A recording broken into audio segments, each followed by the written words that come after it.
Nous sommes à Galcin, village médiéval, nous sommes sur la place des Barris. Les Barris, c'est-à-dire les remparts. À l'est, au soleil levant, se trouvaient dans les berges toutes sortes de jardins. Bien sûr, on y ramassait le liège des chênes-lièges, on ramassait les feuilles de mûrier, et puis ces jardins étaient arrosés par l'eau de pluie et par les eaux sales qui engraissaient la terre. On y cultivait toutes sortes de fruitiers et des légumes secs et puis des légumes verts, dont une extraordinaire salade dont les anciens se souviennent encore, une romaine de 750 grammes. C'est là donc, dans les berges de Gassin, que nous trouvons le jardin Lardy de Nonain. Et nous allons à la rencontre de Marie-Thérèse Lardy. Bonjour Marie-Thérèse, naturaliste qui va nous faire découvrir son jardin. Alors Marie-Thérèse, ce jardin, il existe depuis quand ? Eh bien, c'est en 1973 que Germaine Lardy de Nonain a pris en main cet espace et au terme de 10 ans d'efforts, 10 ans de débroussaillage, de nettoyage et toujours dans le respect des perspectives car elle était artiste, perspectives à l'extérieur aussi bien qu'à l'intérieur, c'est au terme donc de ces 10 années que le jardin botanique a pris forme. Eh bien, allons à la découverte du jardin Lardy de Nonain. En tenant compte de l'existant dans un paysage en perpétuel mouvement, il a fallu jouer avec les formes et les couleurs, les ombres et la lumière, les accidents du terrain, la courbe des escaliers, l'irrégularité des murets, le cheminement fantaisiste des allées. Les herbes folles, sauvages, spontanées sont prises en considération. Elles offrent en toute saison des associations végétales où fleurs et feuillages composent, comme dans la forêt sauvage, des ensembles très esthétiques. Ici, il n'y a pas de mauvaises herbes. Quelquefois, des agressives qui étouffent leurs congénères. Il faut alors jouer les casques bleus. Les gens du pays connaissent bien les plantes méditerranéennes, qu'elles soient aromatiques, médicinales ou tout simplement essentielles dans le paysage. Dès lors, il est intéressant d'intégrer des espèces en provenance de régions dont le climat est proche du climat méditerranéen. Au jardin botanique, qui compte plus de 600 espèces inventoriées, le Frémontia de Californie prospère depuis 35 ans.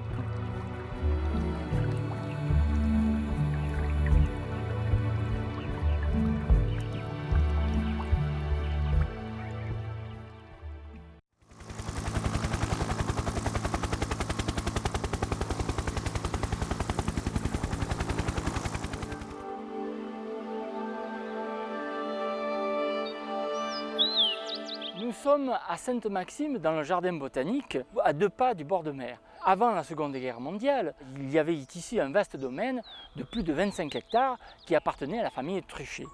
Joseph Truchet avait fait aménager un parc et des jardins sur plus de 8 hectares. En 1990, une partie a été donnée, un peu plus de 3 hectares, à la commune de Sainte-Maxime, qui l'a emménagé en jardin botanique. Nous allons à la rencontre du gardien du parc, Éric Gamard. Éric, bonjour. Bonjour, bienvenue. On a d'abord de magnifiques pins pignons qui sont probablement assez âgés. Et puis, qu'est-ce qu'on a d'autre encore comme essence méditerranéenne? L'arbousier. L'arbousier. Le pin d'Alep. Et là, vous avez une petite collection de palmiers. Alors, présentez-nous ces palmiers. Alors, il y a le Camerops humilis, palmier nain, qui est quand même originaire d'ici. C'est le seul palmier qui est vraiment spontané dans la région. Vous avez le cocotier du Brésil, qui est sympa, le Butia capitata, qui est un peu bleuté, le Washingtonia, filifera. On en voit beaucoup dans notre région. Oui, c'est assez c'est implanté dans les propriétés particulières. Alors Éric, on va parler de votre arbre favori, favori. Le camphrier. Un de mes favoris. Un de vos favoris. Le camphrier, je ne sais pas pourquoi, il m'a un coup de cœur. Je pense que c'est peut-être le camphre, les feuilles luisantes. Et ce bois que les insectes n'attaquent pas. Voilà. Et surtout, sa longévité. 2000 ans, c'est quand même il peut vivre, un camphrier peut vivre 2000 ans. Jusqu'à 2000 ans. Alors nous sommes aussi dans un jardin d'agrément avec un bassin et qui, je crois, fonctionne en circuit fermé. Alors qu'est-ce qu'on trouve dans ce bassin? Alors on trouve des essences déjà aquatiques, les nénuphars, les papyrus. Magnifique. Il y a quelques jacinthes d'eau. Par contre, il y a beaucoup d'alevins. Ici, nous avons une véritable sculpture Là, oui. naturelle. Hein. Alors, qu'est-ce que c'est? C'est un cyprès de Lambert. Il y a quelques générations de Maximois qui ont usé leur fond de culotte. On voit l'usure de l'écorce à la base. Il faut dire aussi que la particularité du jardin botanique de Sainte-Maxime, c'est d'avoir un parcours pour les malvoyants, un parcours des senteurs qui a été mis en place grâce à l'aide du Lions Club et qui permet aux malvoyants de toucher les feuilles à hauteur, de sentir, et il y a bien sûr des panneaux en braille.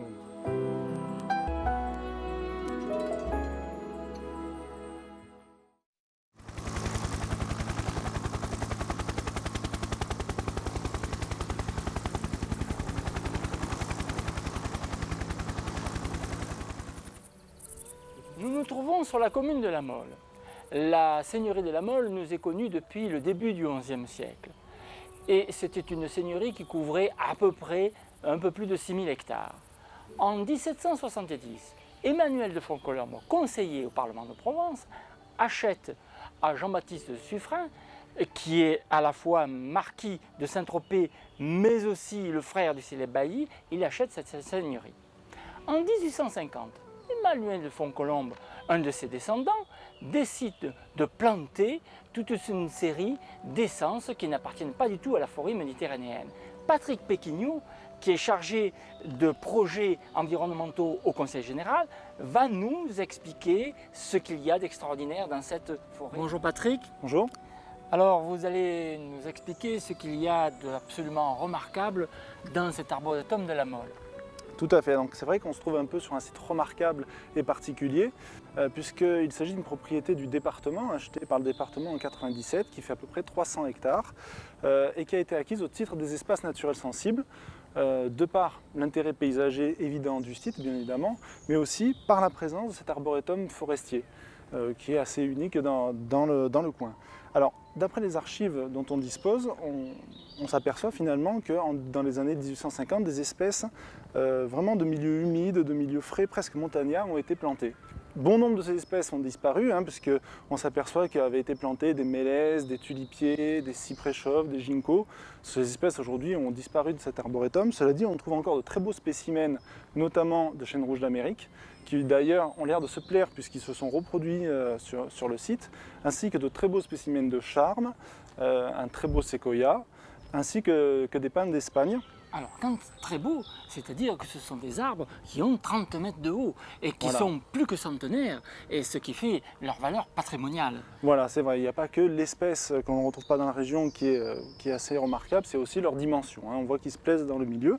Alors, aujourd'hui, ce site est un peu confidentiel, c'est pas évident de le découvrir par soi-même. Cela dit, à partir de cet automne 2009, le département du Var va mettre en place des visites nature gratuites où les gens pourront s'inscrire et venir découvrir avec un guide professionnel ce site remarquable. Ce sera l'occasion de faire une balade absolument exceptionnelle.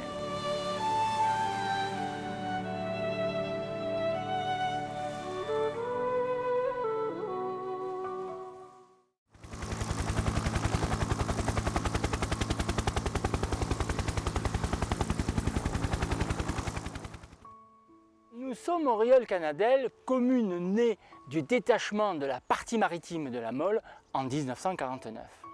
Dans les années 1920, une société immobilière aux capitaux parisiens se lance dans l'aménagement du quartier du Rieul.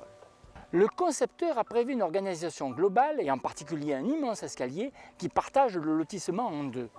Cet escalier part du sommet de la crête pour atteindre d'abord le Pathèque. C'est une ancienne aire de foulage de blé sur laquelle on a construit une pergola en béton armée, matériau moderne pour l'époque. De là, l'escalier descend tranquillement vers la plage. Les bâtisseurs ont utilisé le schiste local des morts et ont ponctué la descente de jarres rondes en terre, cuites, remplies de fleurs et surtout, ils ont aménagé des belvédères et des terrasses pour privilégier la contemplation de ce site comblé par la nature. Le panorama est unique et sublime. Le regard est attiré par la lumière, le large, qui se perd sur la Grande Bleue et les îles d'Or. Tout cela dans l'environnement d'une végétation luxuriante, exubérante, qui nous rappelle qu'ici la nature est restée maître des lieux. Il faut rajouter que cet escalier exceptionnel est protégé au titre des monuments historiques et qu'il a été tout récemment restauré.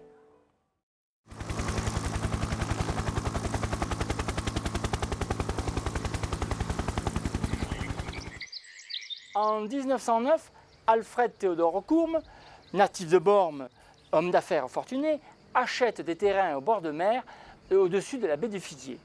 Il y fait construire plusieurs villas et il aménage des jardins d'agrément.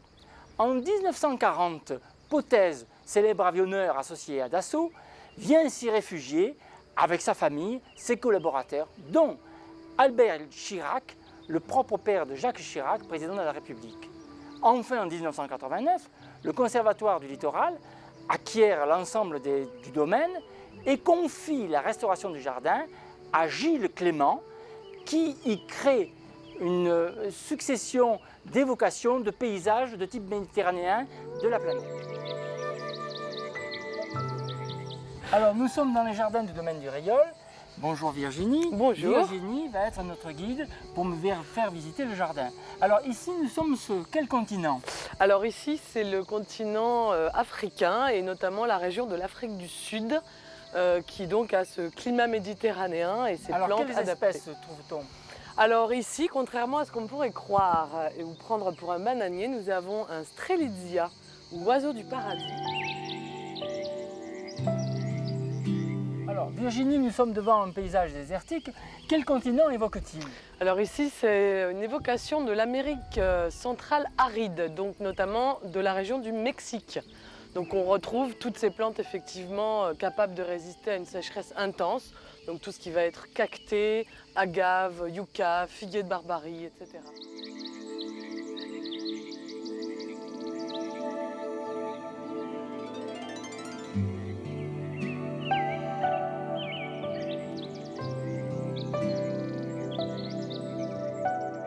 Alors Virginie, là nous sommes en présence de fougères arborescentes et de palmiers.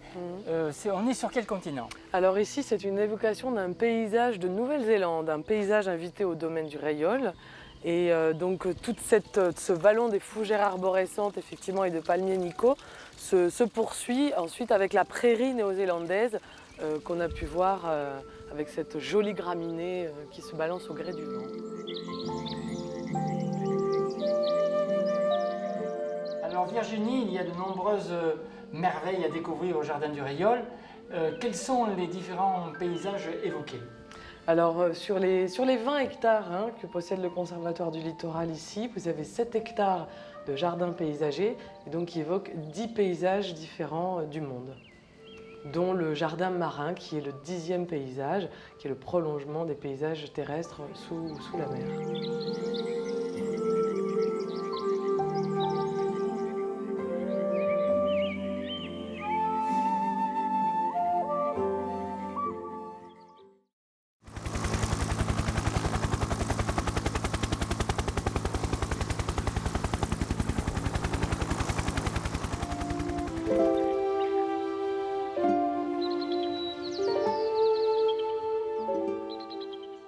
Nous sommes à Saint-Tropez, au château de la Moute, domaine d'Émile Ollivier. Émile Ollivier, grand homme politique, brillant orateur, a été chargé en 1870 de former le gouvernement. Mais la déclaration de la guerre avec la Prusse l'a obligé à démissionner. En 1857, Émile Ollivier épouse à Florence Blandine Liszt, la fille aînée de Franz Liszt, le célèbre virtuose du piano et compositeur. Émile et Blandine achètent en 1860 une petite habitation de 6 hectares, dite Château des Salins. Dans son journal, Émile Ollivier rajoute « Je ne cherchais que le calme, j'ai trouvé l'enchantement ». Le domaine ne comprend d'abord que 6 hectares. Il en aura finalement plus de 40. La petite bastide est agrandie de 2 ailes, puis on construit une galerie et une annexe à la Toscane, formant une cour. L'aménagement du parc est confié à son père, Démosthène Ollivier, qui fait planter des arbres aujourd'hui centenaires. En novembre 1998, Anne Troisier de Diaz, petite fille d'Émile Ollivier, a fait donation du château de la Moute, domaine Émile Ollivier, au Conservatoire du littoral. Bonjour Pierre, tu es paysagiste et aussi tu es enfant du quartier et donc tu as connu ce pain en tant qu'enfant? Quand j'étais gosse, et tous les gosses du quartier, nous jouions là-dedans, on faisait des cabanes, on faisait des trucs, ça a toujours été notre coin de jeu favori.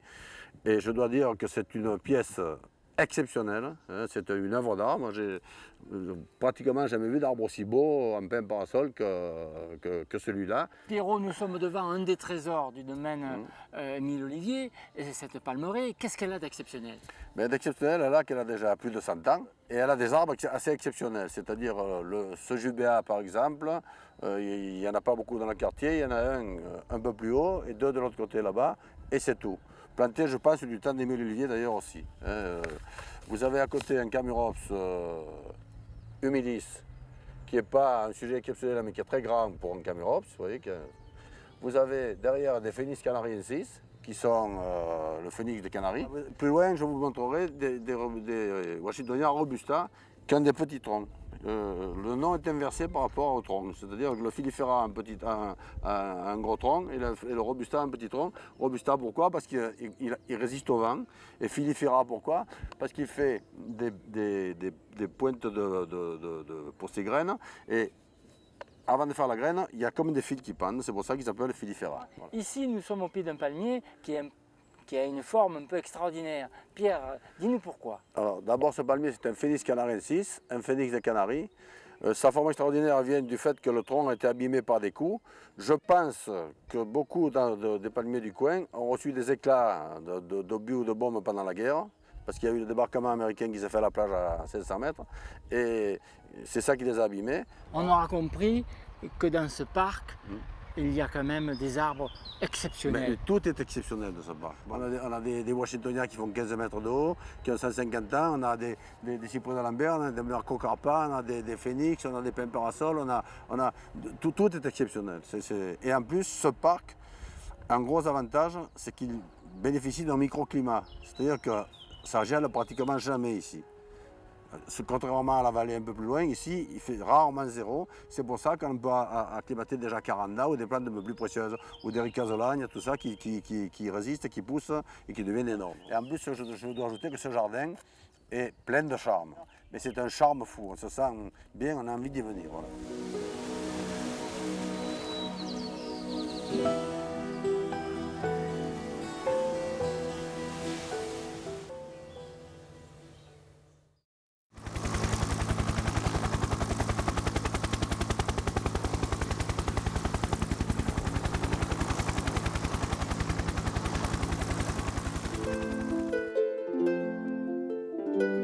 Nous sommes à la gare de Fresnay, sur la colline de Notre-Dame-de-Mirmer, à 402 mètres d'altitude. C'est un site sur lequel on trouve un village médiéval du XIe siècle, mais surtout une magnifique chapelle, lieu de culte et de pèlerinage toujours vivant. Laurent Boudinot, agent communal au Conservatoire du patrimoine du Fresnay, va être notre guide. Alors Laurent, les terribles incendies de l'année 2003 n'ont pas épargné la colline de Notre-Dame-de-Mirmer. En effet, ils ne l'ont pas épargné et la commune de la gare de Fresnay et le Conservatoire du patrimoine, dès le mois de février 2004, ont décidé d'intervenir sur le site et d'engager la restauration des jardins en terrasse qui ceinturent tout le plateau avec une vingtaine de restants en chantier. Avec les matériaux récupérés sur place, nous avons réparé, consolidé ou entièrement remonté plus de 20 murs de soutènement en pierre sèche, ce qui représente environ 800 mètres de murs. Nous avons créé des escaliers qui n'existaient pas auparavant pour pouvoir passer d'une restanque à l'autre. Nous avons aussi restauré un magnifique petit abri de source qu'un arbre risquait de faire s'effondrer. Au final, nous avions à disposition 18 terrasses prêtes à accueillir des plantations.